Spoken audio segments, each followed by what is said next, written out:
Wendy, you'll take care of mommy and daddy's needs all by yourself. If you oppose, I'll divorce you and demand compensation. How could he think such an unreasonable demand would be acceptable? I was completely astounded as I looked at Steve. Steve stood defiantly, grinning at me. He must think I will accept his demands. Indeed, until now, I had complied with his requests for the sake of his parents, thinking it was for the best. I thought Steve's parents were good people, despite everything. But having seen the true nature of his mother, I felt neither worry nor sympathy anymore. I smiled back at Steve. All right then, let's get a divorce. Don't come crying to me later. Really, talking back to your husband. You're not fit to be a wife. Good riddance. A woman who chooses her job over my parents is unbelievable. Oh, my apologies then. Exactly. Even if I lose my job, I will prioritize mommy and daddy. I'm not heartless like you. Steve spoke with such pride. Then why didn't he take time off work now? Instead of pushing it onto me, he should just take a break and help his parents himself. By not doing so and just complaining, he's just passing the blame onto me. From now on, even if we see each other at the office, don't talk to me. I should have joined a different company. As Steve left, he made a point of saying this, finally causing my patience to snap. Then you're fired. What? Fired. What are you talking about? Have you gone crazy from the shock of the divorce? Laughing dismissively, I told Steve a truth he was unaware of.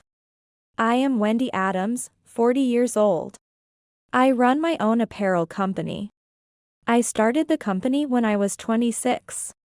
Having lost my parents early in life, I set goals and focused on them to motivate myself. Decades later, I've lived solely for my work to stabilize my company's management. While my friends got married one after another, I had no boyfriend. I had no time to play. I traveled domestically and internationally for work. There were years I don't even remember taking a day off.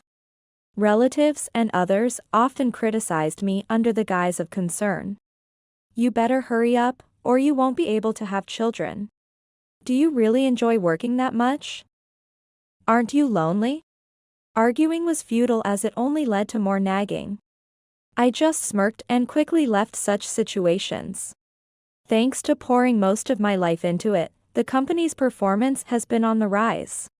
Finally, I was able to take regular breaks and started enjoying my personal life by the time I was 38. At that point, I wasn't particularly looking to get married, but I was open to having a good partner. That's when I met my husband, Steve. We met at a soccer match. A subordinate suggested I go to lighten up, and there I met Steve. Cheering for the same team, and we hit it off. After watching a few games together, we started going out, and then he asked me out. Steve was the same age as me but seemed much younger. He had many hobbies: watching baseball, playing video games, reading comics, playing golf, and he took me along to all of them. For me, who had never had time to play, spending time with Steve was very exciting and fun. Being 38 and having my first boyfriend, I honestly got a bit carried away. Then one day, Steve brought up something significant. Would you meet my parents? Huh? If I'm going to get married, it's going to be to you, Wendy. So, I want to properly introduce you to my parents. It had been about 2 months since we started dating. Though his sudden request surprised me. I always looked forward to our time together and couldn't find it in me to refuse. Things moved quickly from there, and a week later, we visited Steve's parents' house. Oh. My son is lucky to be dating such a lovely lady. Indeed. She's a wonderful girl. And it's the first time Steve has ever brought a girlfriend to meet us. He must be really smitten. Being praised so highly by his kind parents made me feel both happy and embarrassed. And I was blushing the whole time. Steve was grinning next to me, saying, right? Finding someone like her at 38 is a real catch. Although his words might sound harsh, Steve meant them as a compliment. With such wonderful parents, I felt we could get along well after marriage. I was relieved that the meeting went smoothly. However, something that slightly bothered me was that Steve referred to his parents as mommy and daddy. It was a calling style I hadn't often heard from adult men in my circle, and it initially shocked me. But I figured it was just a difference between families. And it would be wrong of me to feel disgusted, so I tried not to mind it. Steve must be very close with his parents. Throughout our conversation, he often praised his mother excessively. While it was endearing, some parts were a bit jarring. For example, when the conversation turned to home cooking. Wendy, what kind of dishes do you cook well? I'm not sure if I would call it a specialty, but I often make a simple meal. At this, Steve excitedly chimed in. Yeah. She makes things like meat and potato stew and other simmered dishes. They're edible, but when compared to mommy's cooking. Oh. This is perfect, why don't you teach her some recipes? I understood that the taste of his mother's cooking was what he was accustomed to. However, such comments made me feel conflicted. Regardless of how I felt, Steve's mother seemed pleased. Oh. Then I must put together a recipe book for Steve's sake, she said, looking delighted. As we were about to leave after such events, a shocking truth came out when his parents asked, "When are you getting married?" Steve's casual reply made my eyes widen. "I'd marry right now if I could. It'd make life easier too. Being a part-timer really makes the income tight." What? Part-timer? I remembered that when I first met Steve, I had asked about his job. And he had vaguely responded with something like sales. I had been vague too, only mentioning that I worked in apparel, and after all, we were still just getting to know each other. Everyone has things they don't want to talk about. I figured we could discuss it more once we were closer. I had completely forgotten about it, but to think he was a part-timer. Stunned, I listened as Steve frowned and explained. What's with that look? Thinking at 38, no less? But listen, there's a deep reason for this. Apparently, Steve's mother had always been frail and prone to illness. 2 years ago, his father had fallen ill and needed care. At the time, Steve had been working in sales at a steel company but quit to care for his father, switching to freelance work for its flexibility. It's tough on mommy alone, right? I just wanted to be there for my parents. If it meant staying a part-timer, then so be it. Steve glanced at his parents and nodded. Lately, both mommy and daddy have been in good health. So I'm thinking about getting a job again. I've got to do my best for us, Wendy, so we can get married. Steve. I felt ashamed of myself for being disappointed upon hearing he was a part-timer. Steve prioritized his parents over his job. What a kind and warm-hearted person he is. Then, he mentioned reconsidering employment for my sake. After our previous conversation, I thought about it for a bit and then made a suggestion to Steve. If you're interested, why don't you try applying to my company? What? Work at the same company as you? Yes. It's a different field, but you were originally in sales, right? We just happen to be looking for someone in sales right now. I meant well with my suggestion, but Steve visibly disliked the idea. If I'm going to work, I prefer somewhere I can earn well. I want to make mommy feel secure. Did it look like I wasn't earning enough? I explained again about our company. While showing him the job site, I mentioned that the company has a revenue of about $500 million. And the salary and holidays are about this much. I also told him about other benefits. Steve, looking steadily at the site, began to warm up to the idea. This might not be too bad after all. And with that, he applied to a job posting at my company. Luckily, we were looking to significantly increase our sales staff at the time. So Steve was hired without issue. Pressured somewhat by his parents, we went ahead and registered our marriage. Who would have thought we'd end up working at the same company? Really? By the way, which department are you in? Steve still thought of it as just the company I work for. He had no idea that I was the owner. It wasn't something I meant to keep secret, but it felt awkward to bring it up. And I hadn't mentioned it. Seeing a good opportunity, I was nervous but decided to tell him the truth. Actually. Before I could finish, Steve interrupted with something unbelievable. Well, whatever.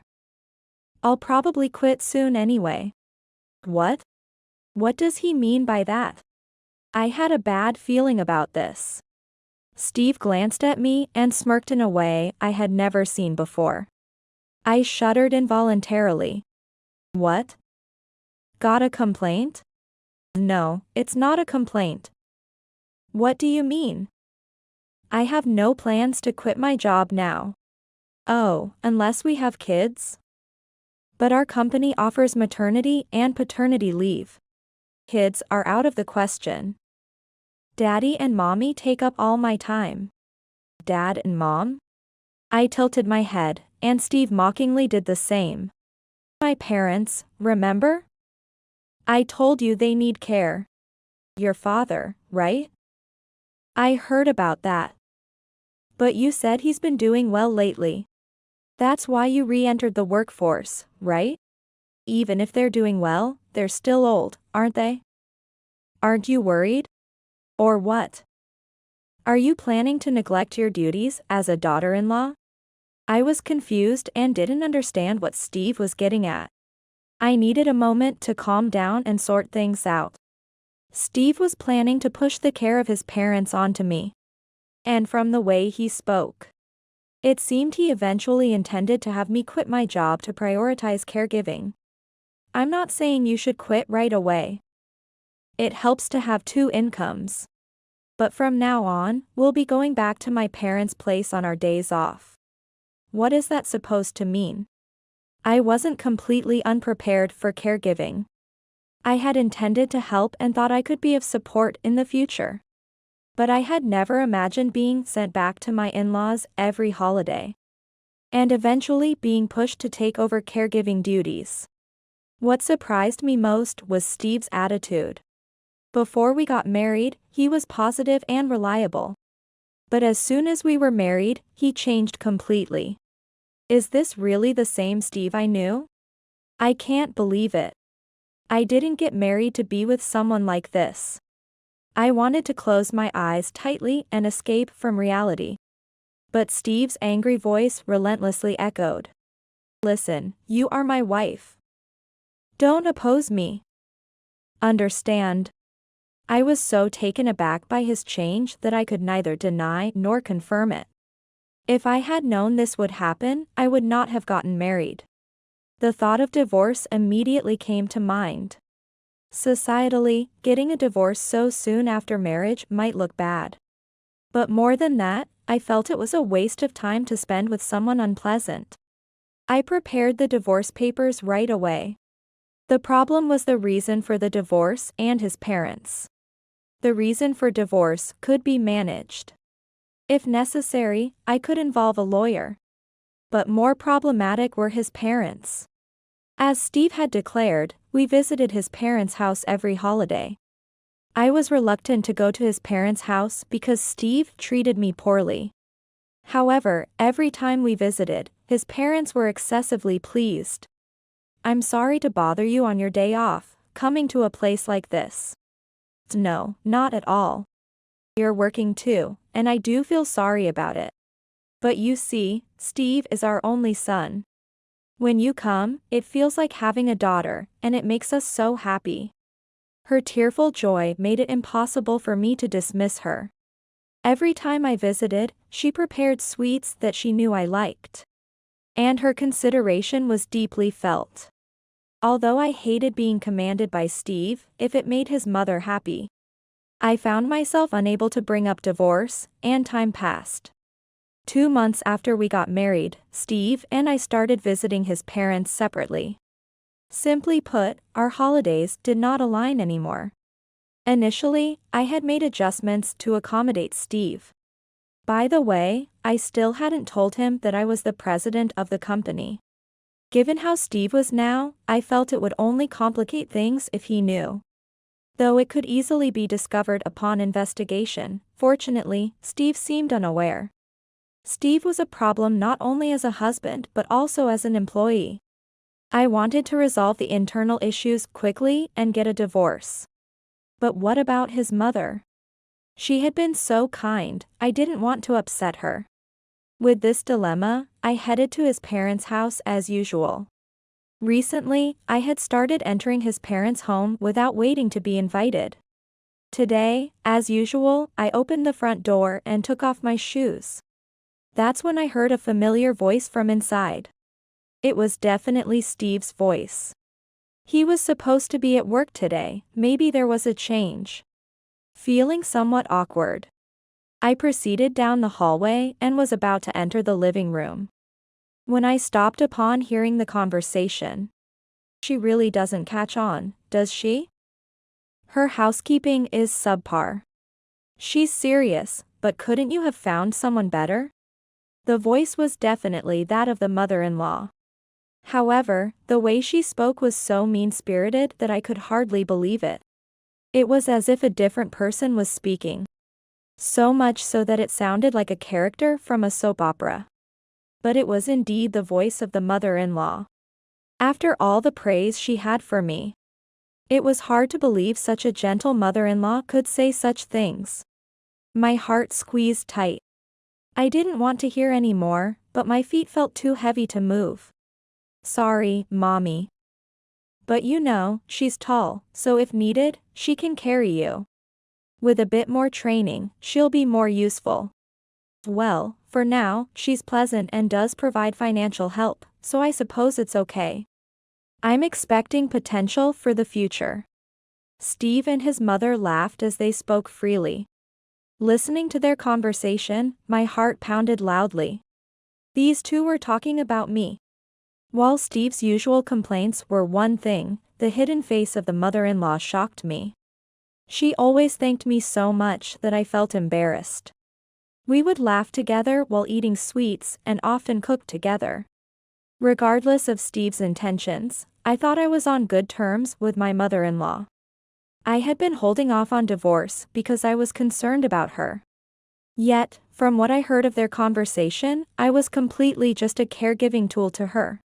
Furthermore, my mother-in-law added insult to injury by saying this. For now, I just praise her and butter her up. She looks so foolishly happy when I do that. Steve, you should learn from me. It's like they say, even a fool and scissors have their uses. Hearing those words, I fled from my in-laws' house as if escaping. After calming myself down a bit, I contacted Steve and his parents. I'll be busy for a while, so I can't meet or contact you. I will reach out again later. I ignored the multiple calls from Steve and his parents. Steve's yelling was even recorded on the answering machine. Do you think it's okay to trouble Mommy like that? Go apologize to her in person right now. You have no right to refuse. As if anyone would comply with that. Naturally, I ignored it. At work, I made sure not to run into Steve, and I started staying at a hotel after work. During this time, I steadily prepared for divorce. Then, one day when preparations were fairly in order, I was unfortunately spotted by Steve, who had been waiting for me at work. Hey, Wendy. As soon as he saw me, he seemed about to grab me, but he held back. Probably because of the people around. I moved to an empty conference room to talk with Steve. I've been looking for you. What are you doing? I called you so many times. Do you have any idea how much I've been searching for you? Steve seemed furious. His breath was rough, and his eyes bloodshot as he glared at me hatefully. He stomped into the room and approached me. Then, standing in front of me, he suddenly grabbed my wrist. Let go. I told you over the phone. I'll contact you when I've calmed down. Is there anything more important than my daddy and mommy? Do you know how lonely you've made them feel? Lonely? They were talking badly about me together, and he has the nerve to say that? I trembled with anger. I wanted to shut him up right there and then. I wanted to hurl every insult I could think of at him. But I was too agitated to speak properly, so I just clenched my teeth and glared back at him. Taking my silence for acquiescence, Steve continued. Poor them. Look, they're hungry now and they have nothing to eat. Forget work today, just go back home right now. As if he had any right to direct my work. We're not children, and it's not like they can't move around. They need to stop being so dependent. I shook off Steve's hand and shouted. I have an important meeting coming up today. There's no way I can take off for something like this. If it's so important, you should take a day off and go yourself. There's no reason I should have to sacrifice so much. Why should I throw away important work for these people? Steve probably didn't expect me to fight back. He stumbled backward for a moment. You're talking back to me. A wife's place. I've always thought this, but aren't your values a bit off? What do you mean a wife's place? They're your parents, right? Shouldn't you handle it yourself before pushing it onto me? Today, Steve's work was just making documents and having meetings inside the office. The document preparation could be done another day, and if he asked around, rescheduling the meetings wouldn't be too troublesome. If his mother is so important, he should be the one to take a break. His refusal to do so just shows what little importance they hold for him. Yet, he tries to control me, blaming me at his convenience. What a convenient mama's boy. It's absolutely ridiculous. What? That's ridiculous.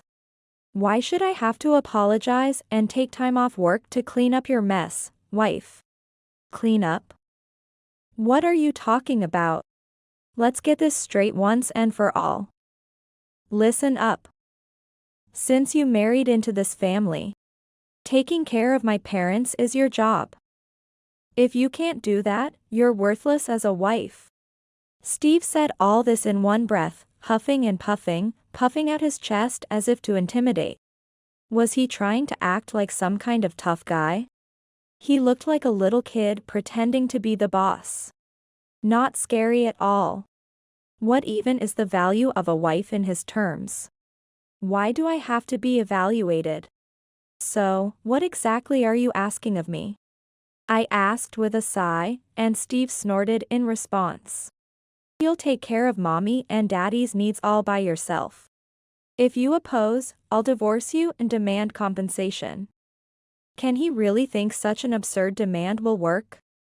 I was completely astounded looking at Steve, but he stood defiantly, grinning at me. He must think I will accept his demands because I've grown fond of my mother-in-law.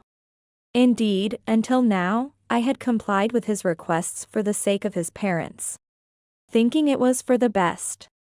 Despite everything, I thought his parents were good people. But having seen the true nature of his mother, I felt neither worry nor sympathy anymore. I smiled back at Steve. All right then, let's get a divorce.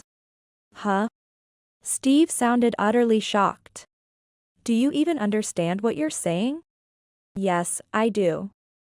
I can't be the wife you want, so let's divorce, shall we? If you want to demand compensation, go ahead. Whether I'll pay is another matter though. I pulled the divorce papers from my bag and handed them to Steve. I had kept them handy since I had been contemplating divorce. Are you serious? Do you even understand what you're doing? Yes, I do. Now sign it quickly. Steve was stunned for a moment, unable to believe it. Seeing his hesitation, I said, "Oh, are you not divorcing?" Just all talk, then? That made him flush with anger and furiously sign the papers. After checking the completed documents, everything was indeed filled out properly. I confirmed everything and immediately handed them to my secretary to file. So, we're strangers now. I said it matter-of-factly, and Steve spat out as if he was disgusted. Don't come crying to me later. Really? Talking back to your husband, you're not fit to be a wife. Good riddance. A woman who chooses her job over my parents is unbelievable. Oh, my apologies then. Exactly. Even if I lose my job, I will prioritize mommy and daddy. I'm not heartless like you. Steve spoke with such pride. Then why didn't he take time off work now? Instead of pushing it onto me, he should just take a break and help his parents himself. By not doing so and just complaining, he's just passing the blame onto me. From now on, even if we see each other at the office, don't talk to me. I should have joined a different company. As Steve was leaving, he made a point of saying this, finally causing my patience to snap. Then you're fired. It was probably the coldest voice I've ever used. Steve stopped in his tracks and turned around, saying, "What? Fired? What are you talking about? You're not even my boss. Did the shock of the divorce drive you mad?" Steve laughed dismissively. He must think this is all a joke. I sighed quietly and stared him down. Our eyes met, and Steve flinched, looking anxious. He was bracing for what I would say next. I took a deep breath and said calmly, "The strange one is you. Don't you even know the face of the president of your own company?" "What? No, that can't be." Steve twitched the corners of his mouth, then pulled out his smartphone and started looking something up. As he stared at his phone, the color drained from his face. He must have finally realized who I really am. "You're the president of this company? You finally understand, don't you?" Steve knelt down and apologized to me. His voice trembled pitifully. "It's not like that, Wendy. I didn't know." "Didn't know?" "No, you just didn't bother to find out, did you?"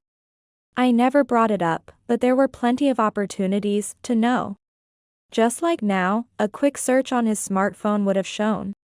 Even if not a photo, at least the name. That's Steve for you. He probably didn't even care. He's not particularly dedicated to his work. All he cares about are earnings and time off. That's why his work performance is subpar. To you, I was just another insignificant person. All you and your parents wanted was a diligent, hardworking wife. Anyone would do as long as they took care of the caregiving, right?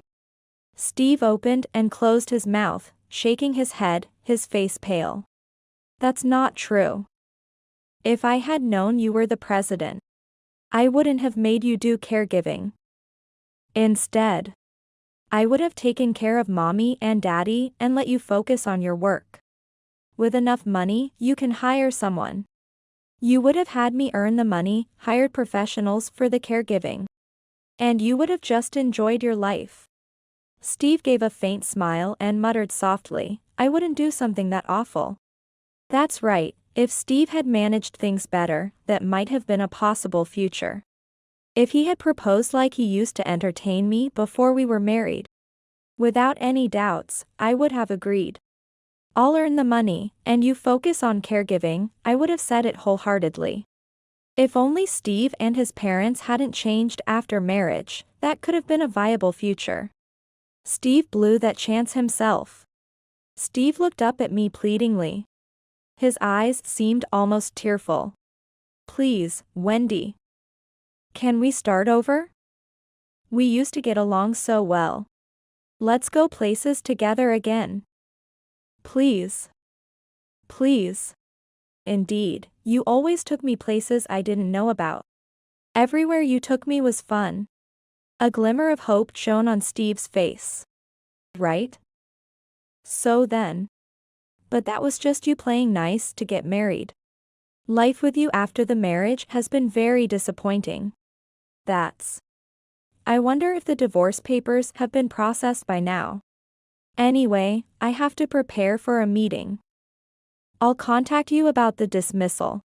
You can go home for today.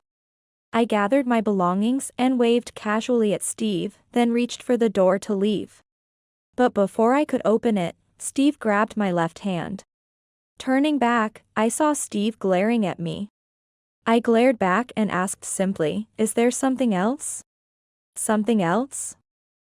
"This isn't over. Divorce just decided like that, then you're the president. And now I'm fired?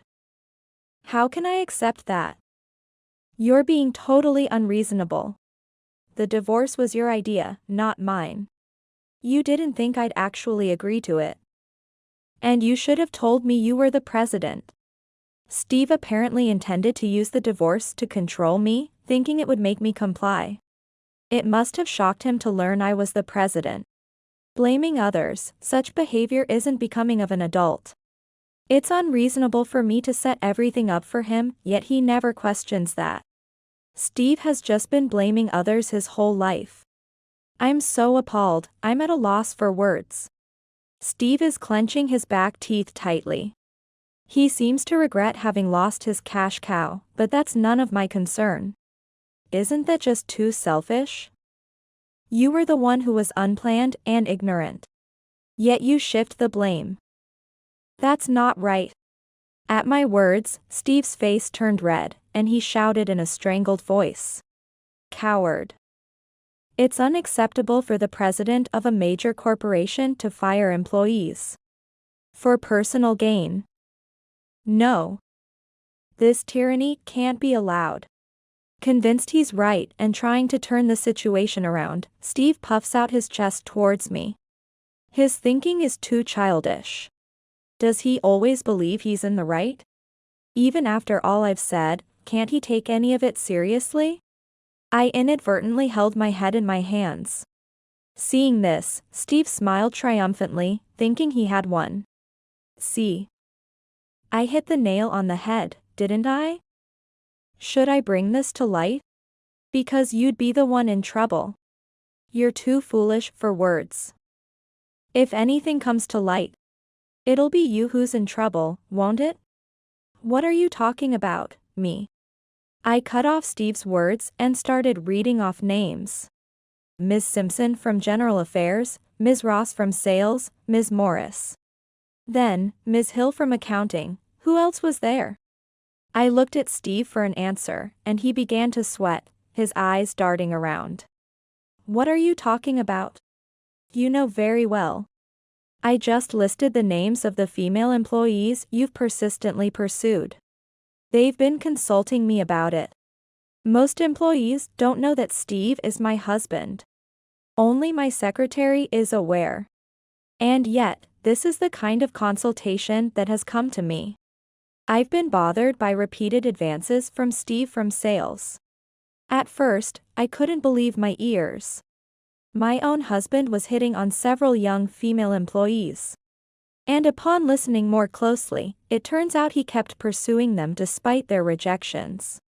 I was embarrassed and sorry beyond words. I was just trying to deepen interactions as fellow employees.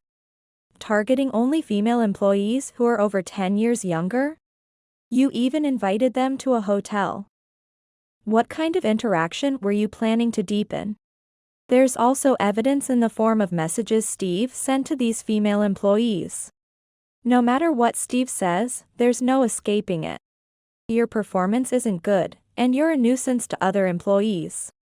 Removing detrimental individuals from the company is part of a president's job, isn't it? But yes, and there's also a report from accounting suggesting you might be fudging expenses. What about that? You wouldn't be doing something so petty, would you? Steve looked away and fell silent. Unfortunately, it seems that accusation is true too. A mama's boy who loves women and is stingy. And on top of that, he causes trouble for others besides me, not just as a husband but as a person. I'm disappointed in my own lack of judgment. It's embarrassing that I couldn't see through someone like him. I'll clarify all suspicions before firing you, so don't worry. Well, I have to leave now. You get along with your parents at your parents' house. Steve collapsed on the spot. He slumped over, mumbling something. He must have finally realized it was all too late. Even as I put my hand on the room's door, thankfully he said nothing more. And I left Steve there deflated and walked out. Later on, investigations confirmed all suspicions about Steve. After making him apologize to the female employees, he resigned on his own to take responsibility. Now unemployed, Steve went back to live at home with his parents. After a while, Steve tried to start working again as a part-timer. But something unexpected happened.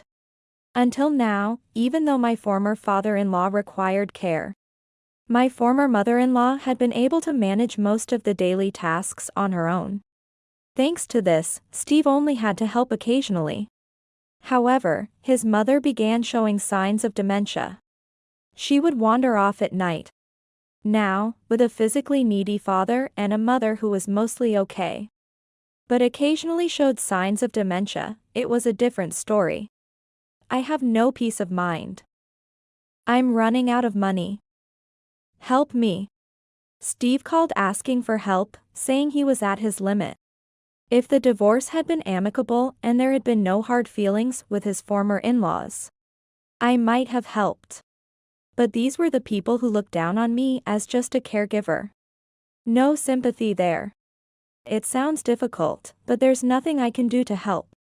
Moreover, now that we are strangers, please refrain from further contact. Depending on the situation, I may take appropriate action. After that, I didn't hear from Steve again. After divorcing Steve, I thought I'd had enough of marriage and decided to live alone. However, just as I had settled on that thought, someone I had known through work for many years confessed to me. Traumatized by Steve, I considered refusing. But knowing this person's sincerity and having a long acquaintance, I gratefully accepted his offer to date. Whether it leads to marriage, I'm not sure. And I'm half doubting whether it might turn out badly after marriage again. But this person is the most gentle I've ever met. Also, being a company owner himself, we have work in common. Unlike with Steve, this person is truly a partner. If I can spend my future with him, perhaps this happiness will last. Hoping for such a future, I continue to work hard every day.